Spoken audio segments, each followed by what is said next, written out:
Well, hello, everybody, and welcome back to our Life Transformer Menopause series. So yet again, absolutely delighted that Dr. Sandha can catch up with us, as arranged to chat with us all tonight about the menopause and what to do if you can't, for whatever many reasons there are, take HRT. I know that this will be a concern for many, either that you can't, or maybe that you haven't yet, and listening to a couple of the series so far, may be concerned that you haven't, but there's still things that you can be doing for yourself with your habits and your lifestyle. So what I'm going to do, I'm just going to spotlight us a second for everybody and say hello, Dr. Sandha, how are you?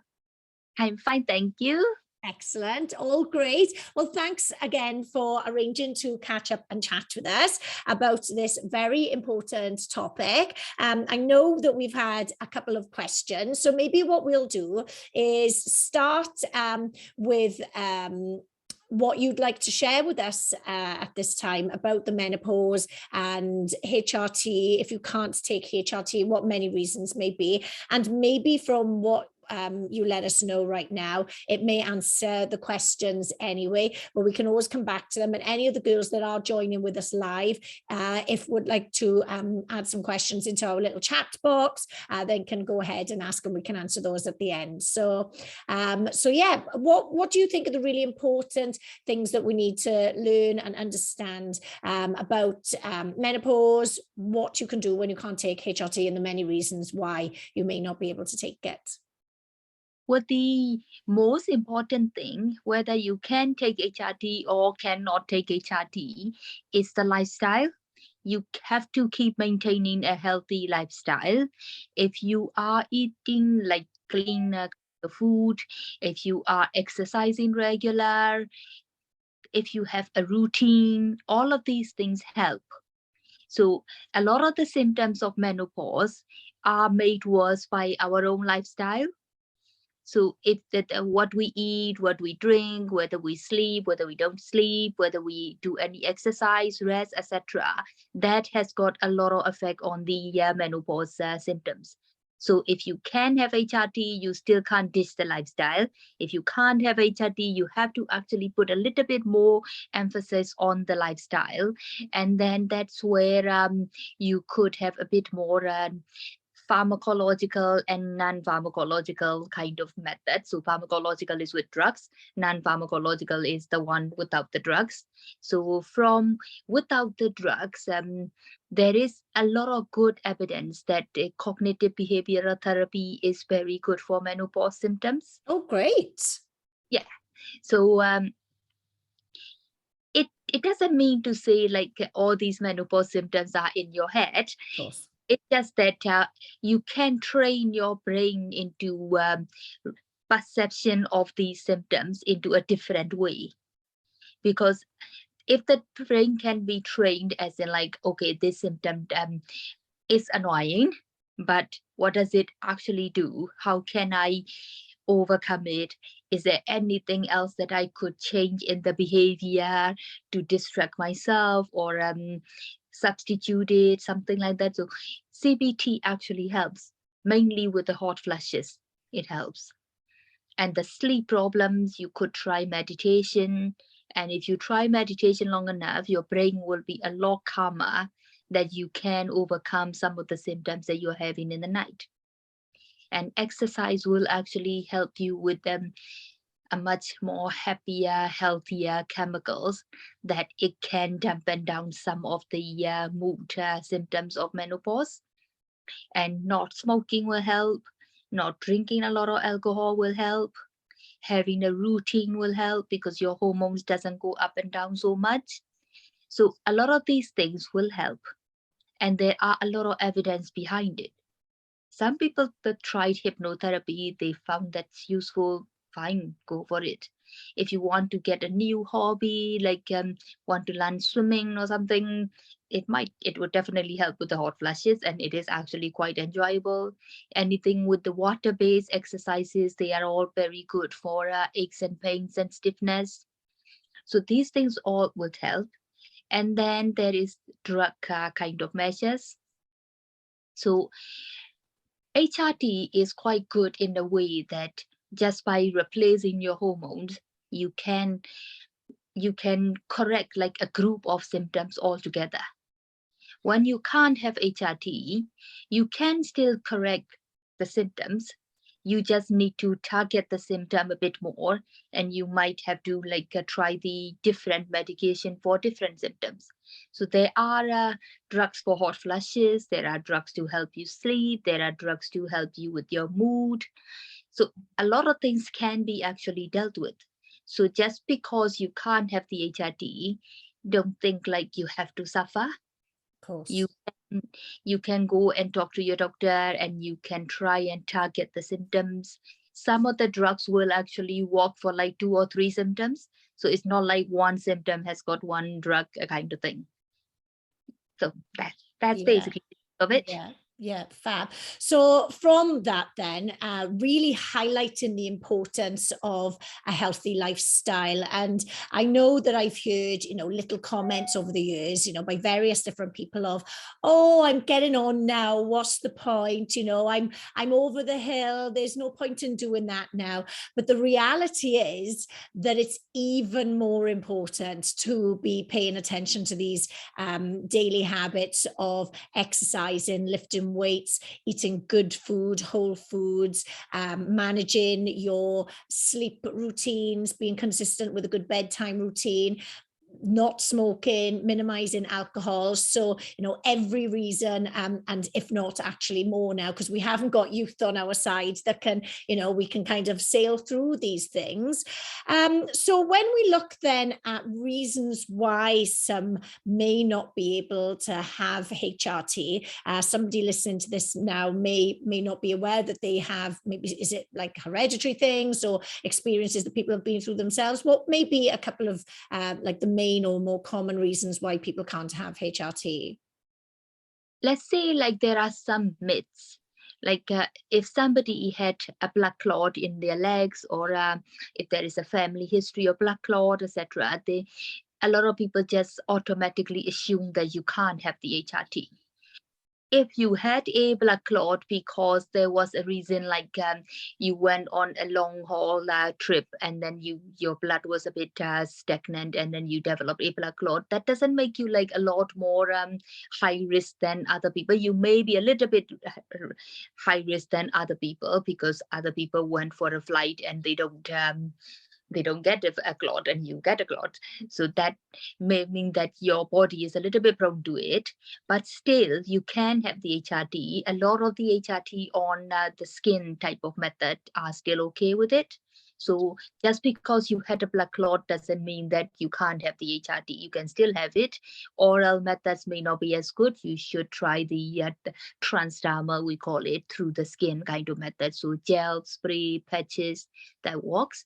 If you have a family history of blood clots, you might want to actually ask more questions to the people who had the blood clots, because you may think it is a family history. It might be just that somebody had an operation, and then they were like immobile for a while, and they get a blood clot, and then somebody else in your family went somewhere, somebody was pregnant, somebody had a cancer.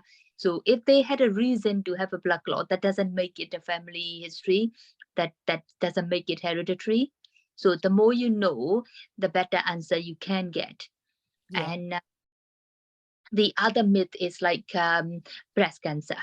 Yeah. Like my mother had breast cancer, or my grandmother had breast cancer. Can I not have HRT at all? There is breast cancer which is hereditary with the BRCA gene.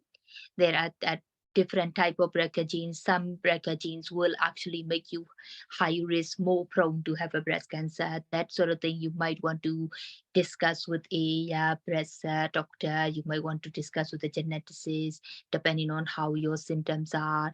There are plenty of things that you can do to prevent from getting a breast cancer. And on the other hand, just because somebody in the family had a breast cancer doesn't exclude you from having an HRT, because breast cancer is a very, very common cancer.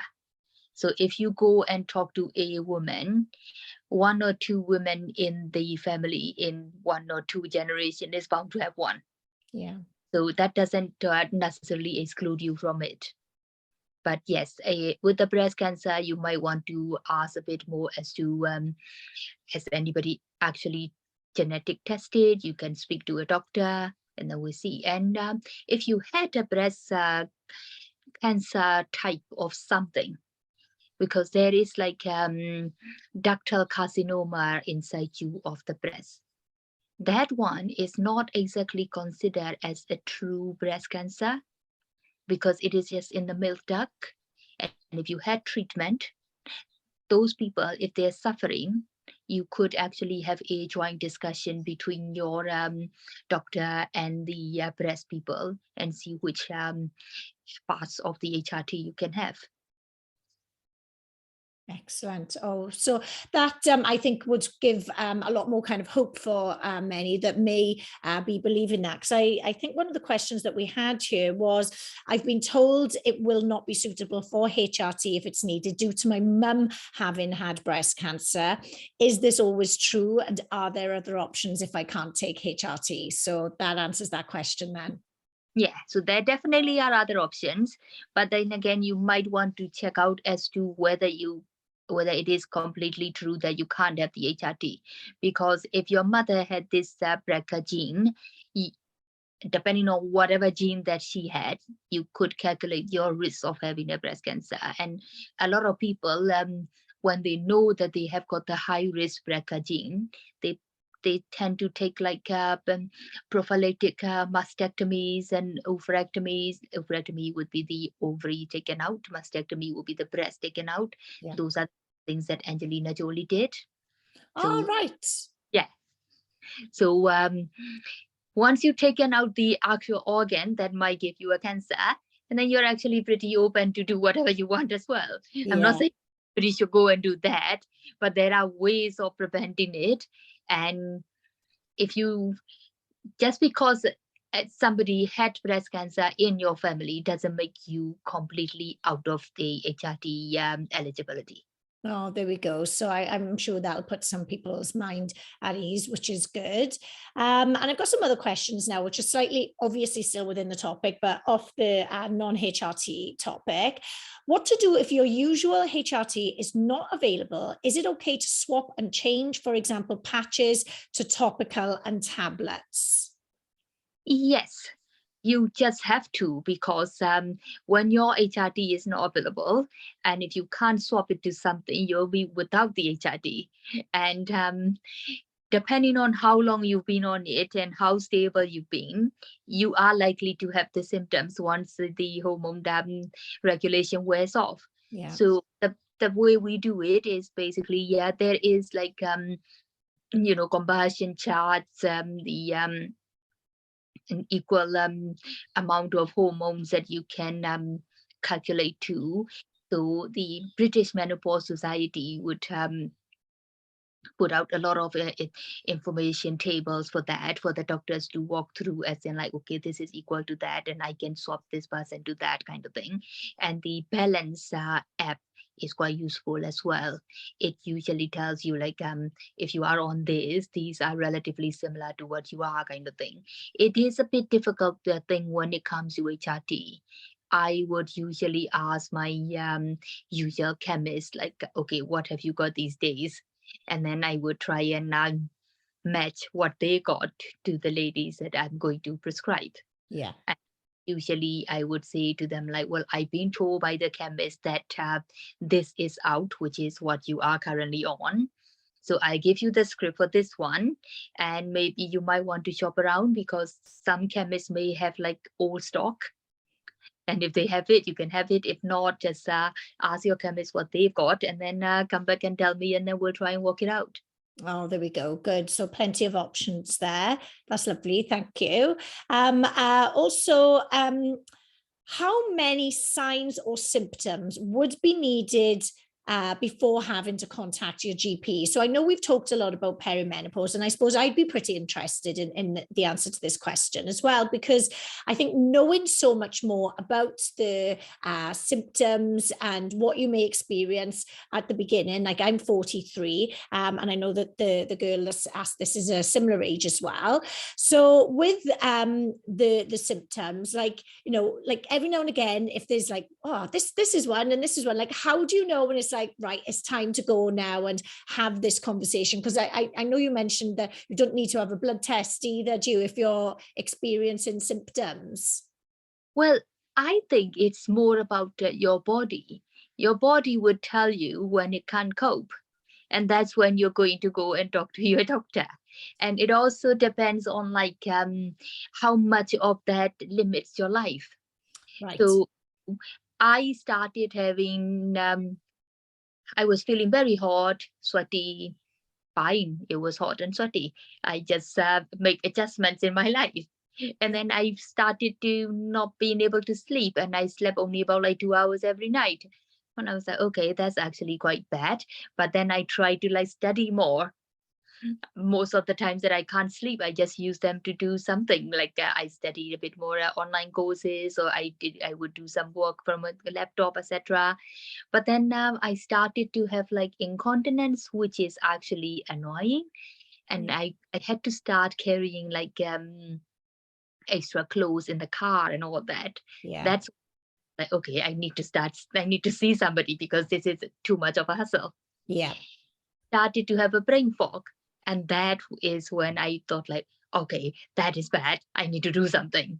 Yeah. So it depends on like how much of this limits your life, how much of this affects you. You don't have to have like 5 symptoms or 10 symptoms to go to your doctor. You may have 1 or 2, but that is a bit too much for you to cope with. Yeah. And it depends on like, you know, what is your coping threshold. Yeah. And you a high threshold. If you feel like, well, this is hot and I can't bear it, then fine, just go and talk to your doctor. Yeah. So don't be, you know, a martyr to it, but just to be aware. Because I know that, or correct me if I'm wrong, that like the earlier that you started when these symptoms are presenting, the better then, is it? That from the symptoms point of view, it doesn't make a lot of a difference that you try to be a martyr and start your HRT like after 10 years. When you start, your symptoms will get better. Yeah. But from the health prevention point of view, like your bones, your heart, all of these things, you can prevent damage if you start the HRT in the first 10 years. Yeah. Because that damage is going to happen in the first 10 years, and what's damage is damage. You can't change it. So after 10 years, you would be left with the long-term deficits in your bones and your heart health and all that. So if you are going to start it, there really is no point in delaying it. Yeah, absolutely. And I think that would probably be my concern as well, is that thinking, oh, it's okay, I can get on with, I don't know, these hot flushes or the itchy skin or whatever it is, but not then kind of seeing what you can't see on the inside is, you know, that, like you say, the sooner that the better for the bits that you can't see or feel then, really, like your bones and what's going on inside. And also, like, you know, we all have this tendency to try and get on with life and adjustments and try to work a little bit harder for your everyday to just get on with it. But when I actually started taking the medication, I was like, oh, really? Is it that easy to live every day? Yeah. You could have an easy life. Oh, absolutely. And I think all women need an easier life, that's for certain. Oh, fab. So the earlier the better then, really. Okay, there's a couple of questions that have come into the live here as well. My period stopped with Mirena coil, put on estrogel, and periods and pain is horrendous. Why may this be? It may be that when you have the Mirena coil, you still have the thickening of your lining in the uterus. It just wasn't very thick enough to come down. So you have a little bit of the thickening of the lining. Your marinara would dissolve it. So you were just coping with that. And now that you actually started the estrogen, the thickening of the lining was a little bit quicker than your marinara is dissolving it. So you start having a bit of a period. I think after a little while it will be fine. We say that every time you start an HRT or change the HRT preparation for about like 3 months, you can have some bleeding irregularity. Between the 3 to 6 months, we would like watch. If it continues after 6 months, definitely investigate. Yeah, okie dokie, lovely. That's great advice. Thank you so much.